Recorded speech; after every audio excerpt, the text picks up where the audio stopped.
Salut à tous, bienvenue dans ce nouveau tutoriel sur Django. Dans ce tutoriel, nous allons parler de l'évolution de Django, nous allons parler de la version 5.0. Comme vous savez bien, Django, c'est un framework du langage Python qui continue à évoluer avec de nouvelles fonctionnalités, des nouvelles mises à jour passionnantes. La version 5 de Django apporte son lot de fonctionnalités améliorées et de nouveautés qui facilitent encore plus le développement web. Dans ce tutoriel, nous allons explorer ces nouvelles fonctionnalités en détail, tout en mettant l'accent sur le changement essentiel que tout développeur Django doit connaître. De la gestion de bases de données à l'amélioration des performances, tout en passant par les améliorations de la sécurité. Nous allons voir en détail tout ce qui a été ajouté et retiré dans Django 5.0.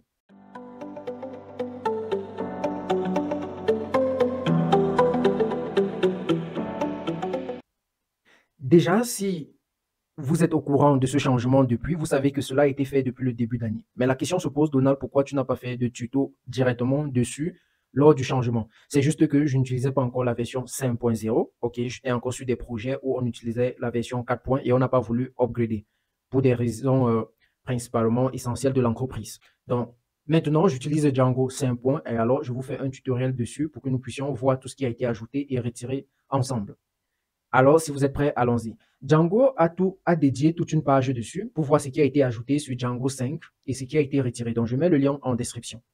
Déjà, c'est compatible qu'avec Python 3.10, 3.11 et 3.12. Voilà. Et ils nous mettent bien ici, ils disent bien ici que la série de Django 4.2.x est la dernière à prendre en charge Python 3.8 et 3.9. Donc, vous devez être au courant de ça. Quoi de neuf dans Django 5.0? Déjà, on va voir le formulaire simplifié pour le rendu des champs. OK, le rendu des champs. Voici ce qu'on faisait d'habitude pour mieux personnaliser notre formulaire généré par Django Form, n'est-ce pas?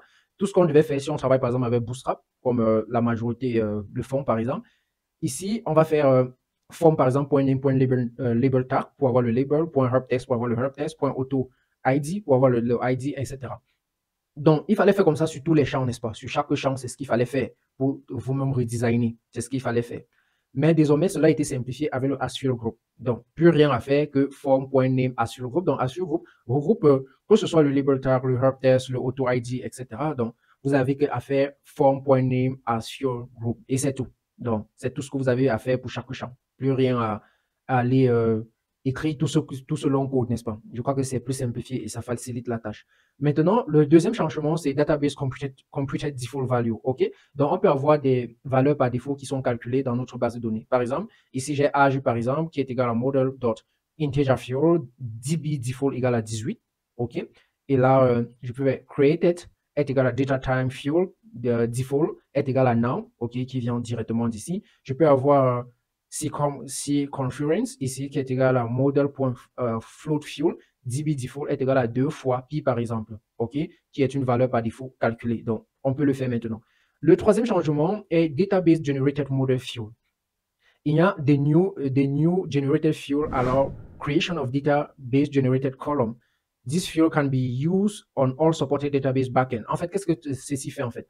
En fait, on peut avoir des champs, OK, qui peuvent être calculés, qui peuvent être la résultante des calculs de d'autres champs du même modèle. Oh, c'est super. Ceci va aider beaucoup de gars qui font statistiques, qui font data science. En fait, ce changement me plaît énormément parce que ça facilite beaucoup de choses, surtout les gars qui font data science, data analysis, data analytics. C'est super, vraiment. Parce que, regardez ici, par exemple, j'ai une classe square, n'est-ce pas? Et là, j'ai site qui est égal à model.integerFuel.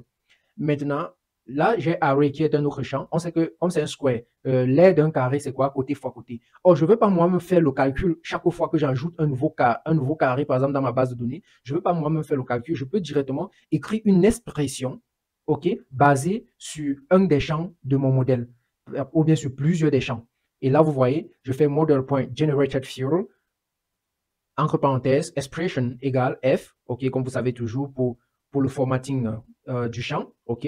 La f site fois f site, le output fuel, donc on précise le output fuel, un peu comme on fait avec les annotations, n'est-ce pas?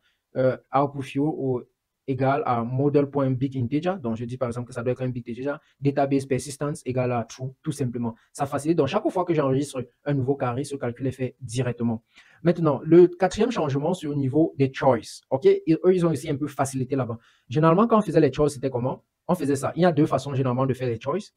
La première façon, c'est de faire par exemple un text choice, d'accord, de faire un text choice et à l'intérieur, on met les choices. La deuxième façon, c'est de faire, par exemple, des tuples, n'est-ce pas? Ça, c'est la deuxième façon. Et quand il faut appeler cela, généralement, si il fait par exemple medal égale model.charfield, il faut faire choices égale à medal.choices, par exemple, n'est-ce pas? Il faut toujours mettre ce choices quand on est avec celui-ci. Maintenant, avec celui-ci, support, par exemple, support choice, je vais faire support choice est égal à choices égale à support choice.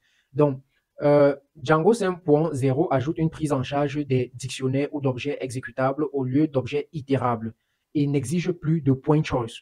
OK, soit simplifié, mentionné pour étendre les types d'énumération. Donc, voici ce qui se passe maintenant quand vous avez ceci. OK, quand vous avez ceci et maintenant support choice, regardez la différence ici de ce dictionnaire et regardez comment on déclarait avant avec cette liste et c'est à l'intérieur qu'on passait les tuples. Donc, vous voyez que ici, c'est plus simplifié. Maintenant, on peut aussi faire une génération, par exemple, get score, i, string de i for in range. À quoi cela peut servir? Vous allez voir ici maintenant que choice est égal à medal. Il n'y a plus point choice. Donc, point choice not required. Maintenant, ici, bon, on peut faire maintenant choice égal à support choice. Mais cette fois-ci, on a fait un dic, OK, un dictionnaire. Vous voyez un peu. Un dictionnaire, tout simplement. Et là, maintenant, ici, on peut avoir un choice qui est égal à get square et get score. Et get score, c'est quoi? C'est simplement une fonction qui a été faite et qui retourne une liste, un tuple un tuple généré, n'est-ce pas? Donc, on peut bien faire cela et on appelle. Donc, l'appel maintenant des fonctions est permis. Voilà, donc il y a maintenant des fonctionnalités mineures, ok, que je ne vais pas vraiment entrer en profondeur de ça. Vous pouvez lire parce que je ne vais pas entrer en profondeur de toutes ces petites fonctionnalités mineures. Mais on va descendre. Donc, il y a les décorateurs aussi qui ont été modifiés. Donc, vous pouvez vraiment lire pour comprendre. Maintenant, changement incompatible avec les anciennes versions. Donc, je vous exhorte aussi à lire ceci. Donc, ce qui a été retiré. OK, ce qui a été retiré, vous pouvez lire cela pour mieux comprendre. Dans les versions qui ne sont plus supportées, etc. Donc, vous pouvez vraiment prendre votre temps pour lire cela si vous voulez vraiment être à jour de tout. D'accord? Donc, fonctionnalité rendue obsolète dans Django.5. OK, il y a un peu du bazar là, mais c'est pas vraiment très grand chose, mais il y a des fonctionnalités qui ont été supprimées aussi. Et des fonctionnalités qui sont obsolètes.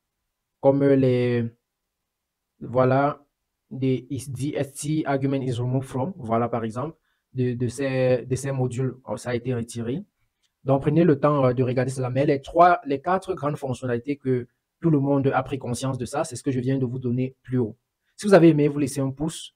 Voilà, et si vous souhaitez devenir un développeur Django professionnel, alors j'ai fait une formation Django de plus de 40 heures qui vous aidera à devenir un développeur Django professionnel. Donc, la formation se trouve en description. Vous pouvez utiliser le code promo Donald Programmeur. À nous revoir dans le nouveau tutoriel.